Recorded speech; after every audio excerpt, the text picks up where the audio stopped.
to see a fire, one that has been planned, a demonstration fire. An ashtray with a still smoldering cigarette is dumped into the wastebasket. 2 minutes, 8 seconds. The contents of the wastebasket are smoldering. 7 minutes, 3 seconds. The wastebasket is in flames.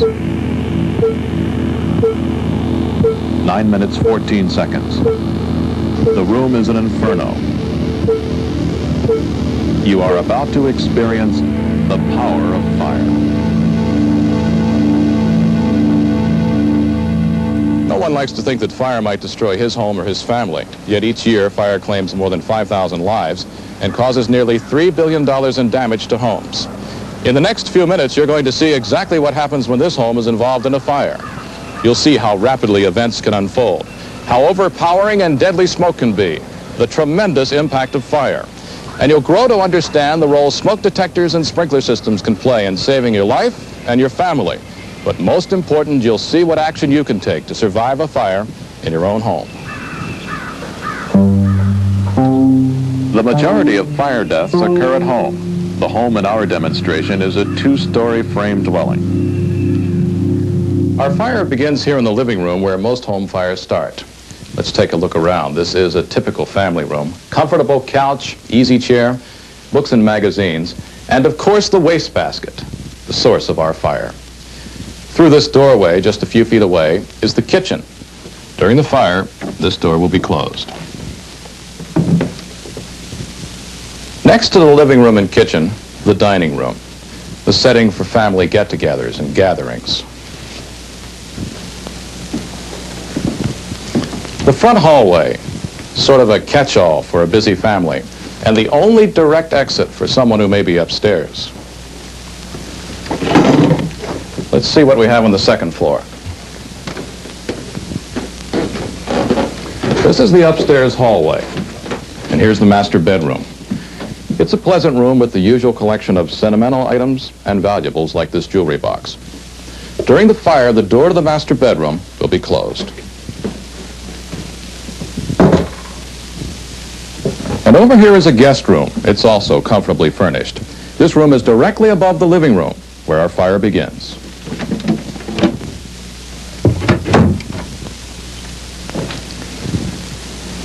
This is the children's bedroom. Bunk beds, chest, table, clothes, and toys everywhere.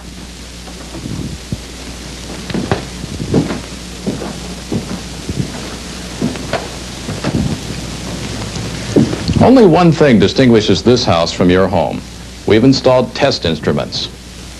And as the fire progresses, they're going to measure exactly what's happening with air quality and temperature.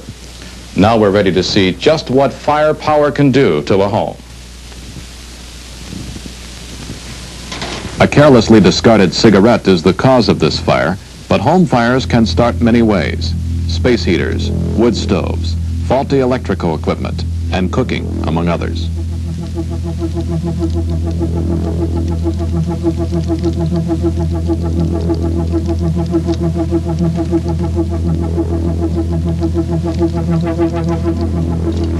In most fires, there is a longer period of time from the appearance of smoke to actual flames. Remember, what you will see and hear was filmed as it actually happened.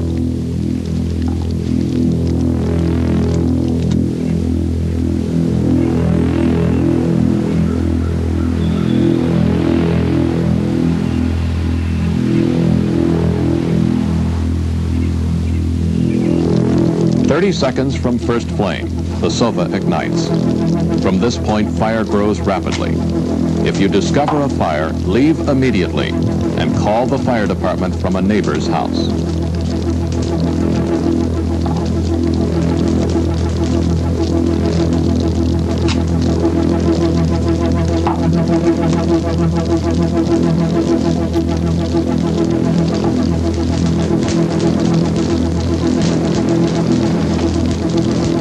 One minute, 4 seconds from first flame.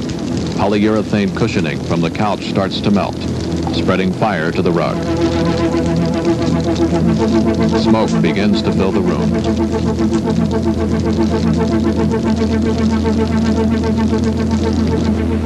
One minute, 23 seconds. The stairway to upstairs still clear.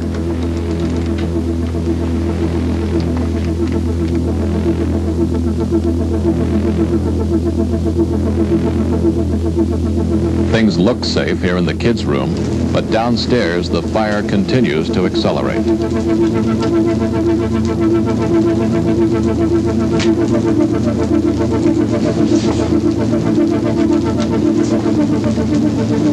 One minute, 35 seconds. The smoke layer in the living room descends rapidly. Gases flowing out of this room now exceed 190 degrees Fahrenheit.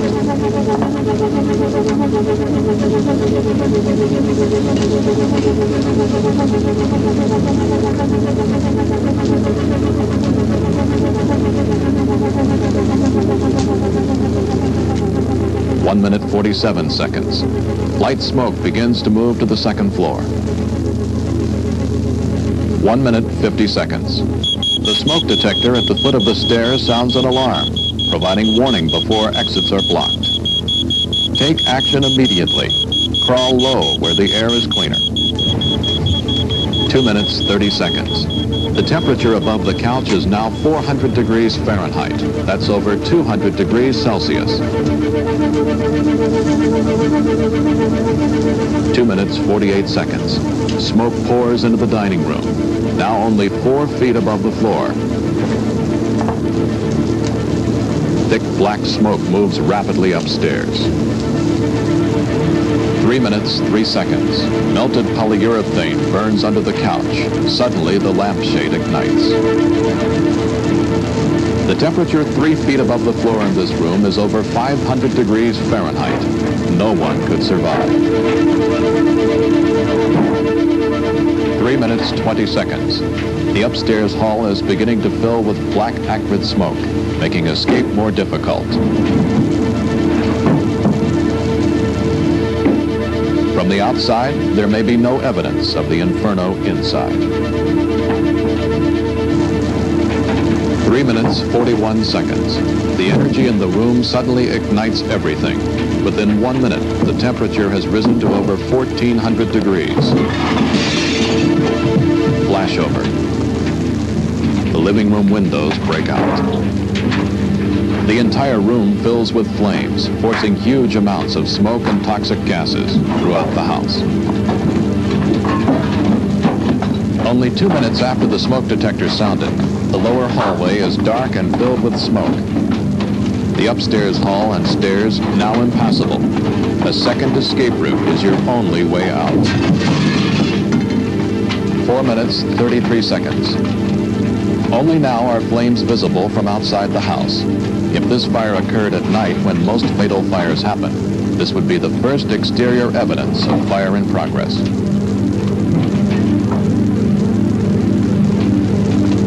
Flames climb up the outside of the house, entering the guest room window. Fire grows so fast that the fire department may not be able to rescue anyone trapped inside. Firefighters wearing protective clothing enter to search the house and to combat the fire.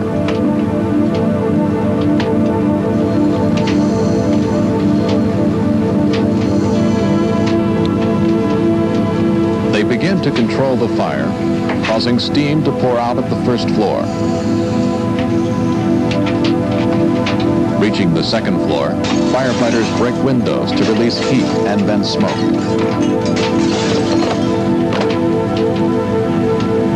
They open walls to check for fire spread.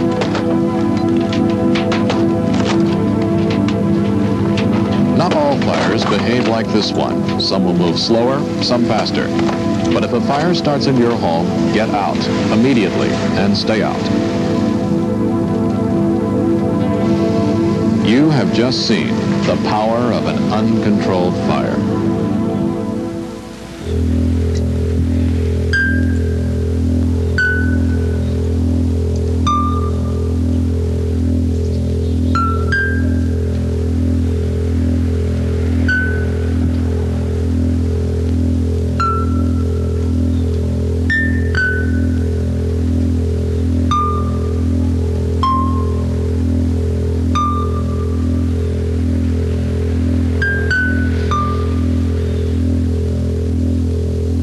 Would you recognize this?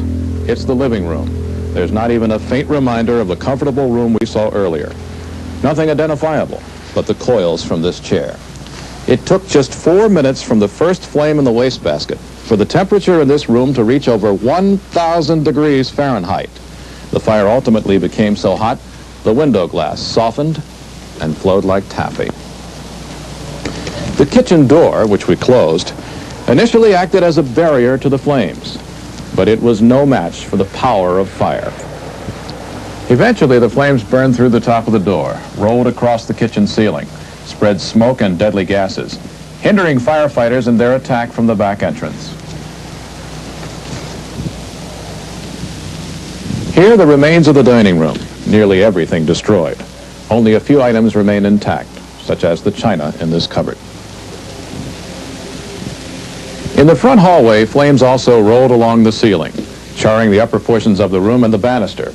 Closer to the floor, there was less flame. But the smoke and intense heat still did a great deal of damage. Remember this? The telephone? And this? The big wheel. And here's the smoke detector that sounded our first alarm. Meeting no opposition, smoke, heat, and fire gases traveled to the second floor, searing and blistering everything within 6 minutes, cutting off the stairway as the family's main exit. Although flames never reached this upstairs hallway, it became hot enough to melt these plastic items. The bathroom, more smoke and heat damage. The children's room was directly in the path of the heat and the smoke. Look at the blistering on the bunk bed and these melted toys. Just 5 minutes after the first flame, a few breaths in this room would have been lethal. Just 5 minutes.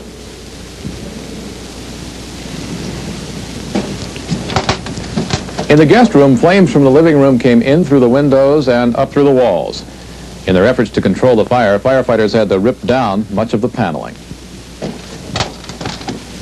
Everything upstairs, damaged or destroyed. Well, almost everything.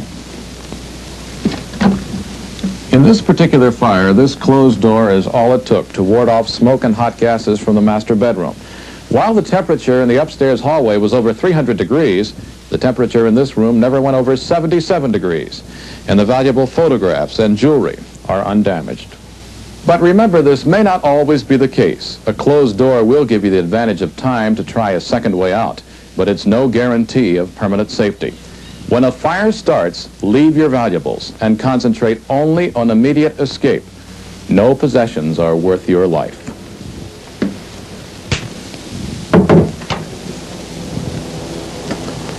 You have just experienced the damage that fire can do to a home, and you've seen how smoke detectors, closed doors, and escape plans can lessen the danger to you and your family. Are there other measures we can take to lessen the danger and damage? There are. Let's turn back the clock.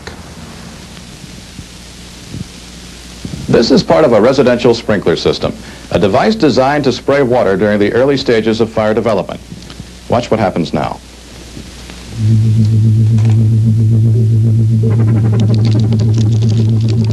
A fire identical to the one you just saw has been started in this room. Sprinkler systems have long been used very successfully in commercial buildings to control fires, minimize damage, and save lives. They have now been adapted for home use. In a typical residential sprinkler installation, sprinklers would be placed throughout the house. Triggered by heat, only those located near the fire will discharge water. As before, the fire grows rapidly. Smoke fills the room from the ceiling down.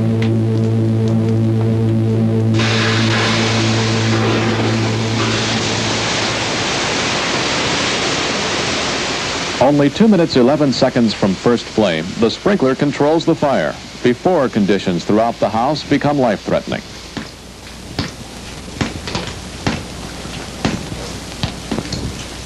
Of course, the room is very wet, but the sprinkler has confined the fire's damage to one small area. And so for less than the cost of the furniture in this room, lives and property have been saved.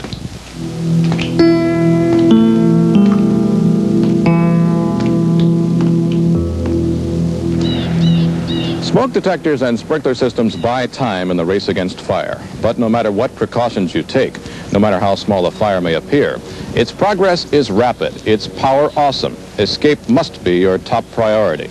All the firefighters in the world cannot alter those few critical moments between the beginning of the fire and the time when escape becomes impossible. What happens in that time depends on you.